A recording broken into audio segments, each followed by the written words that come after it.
Hello friends, welcome to Riyaz classes. Welcome to another session जहाँ पे आज हम कंटिन्यू करेंगे with the topic channel design decisions.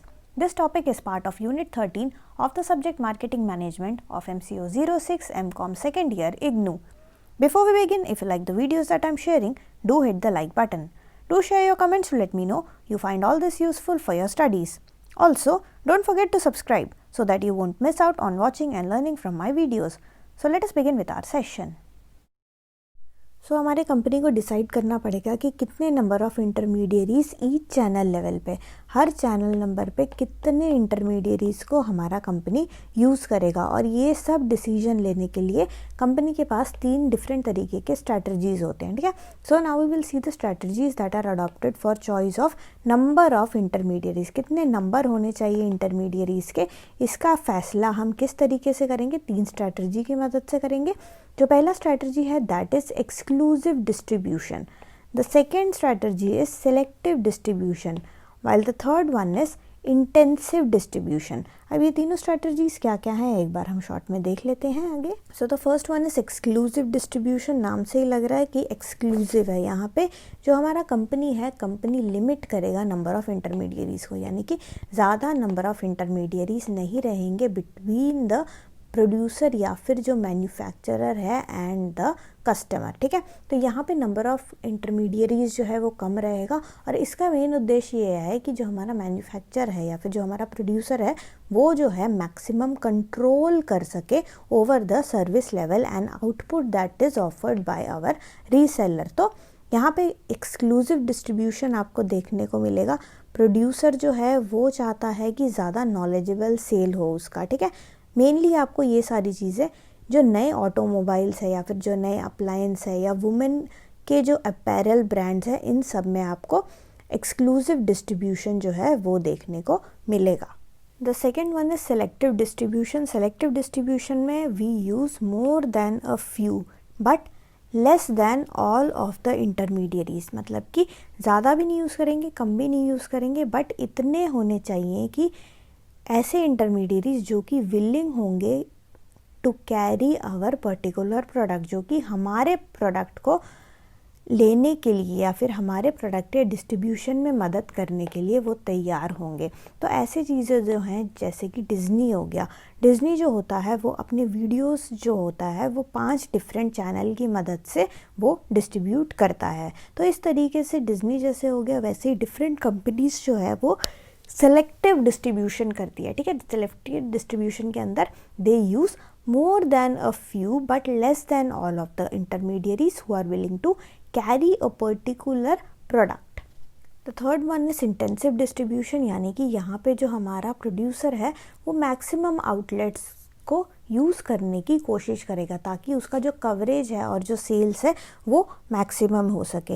जैसे कि स्नैक फूड हो गया, गम हो गया, सोप हो गया, इस तरीके के प्रोडक्ट्स वगैरह इंटेंसिव डिस्ट्रीब्यूशन की मदद से हमारा मैन्युफैक्चरर क्या करता है, वो डिस्ट्रीब्यूट करता है। तो ये 3 तरीके हो गए, 3 स्ट्रैटेजीज हो गए जो कि हमारा कंपनी जो है वो अडॉप्ट कर सकता है to decide on the number of intermediaries that should be used at each channel level. So जो फोर्थ स्टेप है that will be determine terms and responsibility of channel member, यानी कि जितने भी चैनल मेंबर्स इन्वॉल्व है, जिनको भी आप इन्वॉल्व करना चाहते हो, उन सब के लिए आप कुछ ना कुछ टर्म्स एंड रिस्पॉन्सिबिलिटीज़ पहले से ही फिक्स करके रखोगे ताकि बाद में किसी भी तरीके का कॉन्फ्लिक्ट ना हो। तो सबसे पहला जो चीज़, जो responsibility that will be related to price policy, ठीक है। सबसे पहला चीज़ आपको देखना पड़ेगा प्राइस के रिगार्डिंग, यानी कि जो हमारा प्रोड्यूसर होता है, प्रोड्यूसर पहले से ही प्राइस लिस्ट वगैरह एस्टैब्लिश करके रखेगा और डिस्काउंट और अलाउंस किस किस तरीके से देना है वो सारा चीज़ें वो चैनल मेंबर को, यानी कि जो भी इंटरमीडियरी है वो उसके साथ पहले ही डिस्कस करके रखेगा। और वो प्राइसिंग वगैरह इस तरीके से होगा कि इवन डिस्पाइट गिविंग डिस्काउंट देने के बाद भी इंटरमीडियरी के पास कुछ ना कुछ प्रॉफिट रहे ताकि इंटरमीडियरी के लिए भी प्रॉफिटेबल हो ये हमारे प्रोड्यूसर का जो प्रोडक्ट्स है उसको डिस्ट्रीब्यूट करना। तो प्रोड्यूसर को जो है देख के चलना पड़ेगा, प्राइस पॉलिसी इस तरीके से रखना पड़ेगा कि उसका प्रोडक्ट भी सेल हो और जो हमारा इंटरमीडियरी है उसका भी फ़ायदा हो। सेकेंड जो चीज़ हमको लेके चलना है that is regarding condition of sale, यानी कि जो पेमेंट टर्म्स है वो किस तरीके से होगा। इसके अलावा जो प्रोड्यूसर कुछ ना कुछ चीज़ें गारंटी करता है, गारंटी यानी कि अगर प्रोडक्ट जो है प्रोडक्ट डिफेक्टिव निकला तो उस केस में ताकि इंटरमीडियरी के सर पे वो ना आए, इसलिए पहले से ही वो कुछ ना कुछ कंडीशन बना के रखेगा कि मैं उसको वापस ले लूँगा, ठीक है। तो इस तरीके के कंडीशंस ऑफ सेल वगैरह वो अगेन यहाँ पे हमको पहले से ही डिटरमाइन करके रखना होगा, पहले से ही इनके टर्म्स एंड कंडीशंस वगैरह आपको पहले से ही बना के रखना होगा।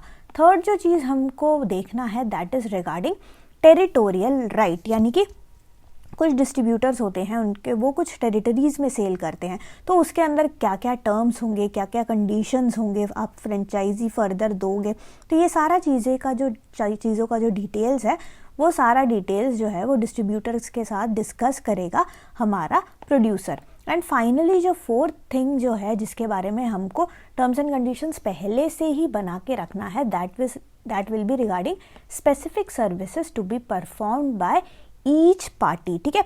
जो भी पार्टी इन्वॉल्व्ड है वो कुछ ना कुछ उनका रिस्पॉन्सिबिलिटी रहता है।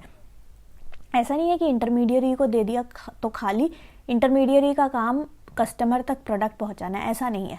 उसके साथ बहुत सारे डिफरेंट तरीके के हमने फंक्शंस देखे हैं, बहुत सारे फंक्शंस करने पड़ते हैं इंटरमीडियरीज़ को, तो डिफरेंट तरीके के जो इंटरमीडियरीज़ हैं वो डिफरेंट फंक्शंस करते हैं, ठीक है।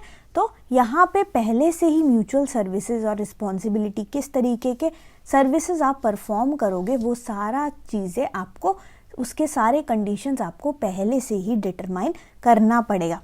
फॉर एग्जांपल यहाँ अगर हम मैकडी का एग्जांपल लें, मैकडी जो होता है वो फ्रेंचाइजी सर्विस प्रोवाइड करता है। जब वो फ्रेंचाइजी देता है तो वो उसके साथ काफ़ी सारी चीज़ें भी देता है, जैसे कि बिल्डिंग हो गया, प्रमोशनल सपोर्ट हो गया, ट्रेनिंग हो गया, जनरल एडमिनिस्ट्रेटिव और टेक्निकल असिस्टेंस तक वो मैकडी जो है वो प्रोवाइड करता है, ठीक है, फर्दर फ्रेंचाइजियों को। तो इस तरीके से जो है म्यूचुअल एक सर्विसेज और रिस्पॉन्सिबिलिटी, हमारा जो प्रोड्यूसर है उसकी भी कुछ रिस्पॉन्सिबिलिटी है, इसके अलावा जो चैनल मेंबर्स हैं जो हमारे इंटरमीडियरी है उसके भी कुछ ना कहीं रिस्पॉन्सिबिलिटीज़ है। तो ये सारे चीज़ें आप पहले से ही क्या करोगे, पहले से ही इन सबको आप डिटरमाइन करके रखोगे ताकि फर्दर हमारा कभी भी फ्यूचर में चैनल कॉन्फ्लिक्ट ना आए। तो जो फाइनल स्टेप है that will be evaluate the major alternatives की अगर हम बात करें तो ऑल्टरनेटिव्स को हम दो एरिया में, दो क्राइटेरिया उसमें हम देखेंगे। The first thing that we will see is the economic control and the second one would be adaptive criteria. Economic controls के अंदर हम देखेंगे कि सेल क्या है, क्योंकि हर चैनल, डिफरेंट चैनल्स आप यूज़ करते हो, जो भी आप चैनल आप यूज़ करना चाहोगे उस चैनल का पर्टिकुलर अपना एक कॉस्ट इन्वॉल्व होगा, ठीक है। और उस चैनल में सेल्स भी जो होता है, सेल्स का जो अमाउंट है, सेल्स का जो परसेंटेज है वो भी डिफ़र करता है। तो ये सारा इकोनॉमिक कंट्रोल्स में आप सेल्स और कॉस्ट के बारे में एनालिसिस करोगे। सेकेंड चीज़ जो है that is your adaptive criteria. Adaptive criteria के अंदर आप ये देखोगे कि सेल्स एजेंसीज़ को हम फर्दर देते हैं, है ना। सेल्स एजेंसीज़ को जब हम देते हैं अगर इंटरमीडियरी की तरह, तो यहाँ पे कंट्रोल का प्रॉब्लम काफ़ी ज़्यादा रहता है। प्रोड्यूसर के अंडर प्रोड्यूसर को थोड़ा डिफ़िकल्टी रहता है यहाँ पे कंट्रोल करने को, क्योंकि जो हमारे सेल्स एजेंसी है वो अपना ही खुद का इंडिपेंडेंट फर्म है और इनका खुद का अपना अलग से गोल्स वगैरह होता है। इनका मेन एम यही होता है कि अपना प्रॉफिट, ये जो है सेल्स एजेंसी, ये अपना प्रॉफिट मैक्सिमाइज करे, ठीक है। तो यहाँ पे जो एजेंट्स जिनको वो इन्वॉल्व करते हैं, ये सेल्स एजेंसीज, ज़रूरी नहीं है कि वो प्रोड्यूसर के हित में काम करे, ठीक है, क्योंकि वो उनको तो बस अपना फ़ायदा देखना है, उनको अपना प्रॉफिट से मतलब है।